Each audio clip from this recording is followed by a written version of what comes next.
درانه کتونکو السلام علیکم. زه محمد سلمان همدرد د حق غږ پښتو چینل خبري لنډیز کې ستاسو کوربه اوس تاسو پام را اړوم د مهمو خبرونو لنډیز ته. په امریکا کې د کورونا ضد واکسین لړۍ پیل شوه. امریکا کې د کووډ-19 ضد لومړنی واکسین نیویارک کې یوې نرسې ته وشو. د امریکا په متحده ایالاتو کې د کووډ-19 ضد واکسین کولو لومړنی کمپاین پرون دوشنبه پیل شو او د کووډ-19 ضد لومړی واکسین یوې نرسې ته په نیویارک کې وشو.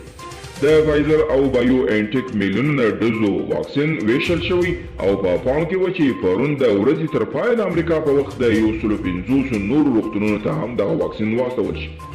په افغانستان کې د ملګرو ملتونو د مرستندوی دفتر یوناما مشر د ایران د انرژي او اقتصادي د برخې له چارواکو سره د خبرو پر مهال ویلي چې ایران دې په سیمه کې د اقتصادي ودې لپاره همکاري وکړي. طالبان وايي تمه لري چې د دوحې هوکړې په بشپړه توګه عملي کړل شي. د طالبان د قطر دفتر بیان ډاکټر نعیم په خپله یوه تازه مرکه کې ویلي د دوحې هوکړه د عملي کولو له لارې په کې د خنډونو نه جوړیږي بلکې اوسني خنډونه هم باید له منځه یوړل شي. په ترکیه کې د امریکا د بندیزونو پیل انقرې او روسیې پر وړاندې توند غبرګونونه ښودلي دي. د جو بایډن انتخاب د ګوانټانامو په بندیانو کې د خوشي کېدو هیلې راپارولې دي. د ګوانټانامو په مابس کې 40 تنه بندیان شته چې په هغو کې یوې افغان دي. اکثره قیدیان قریب 19 کاله کېږي چې بند کاټوي او زیاتره محکمې ته نه دي وړاندې شوي.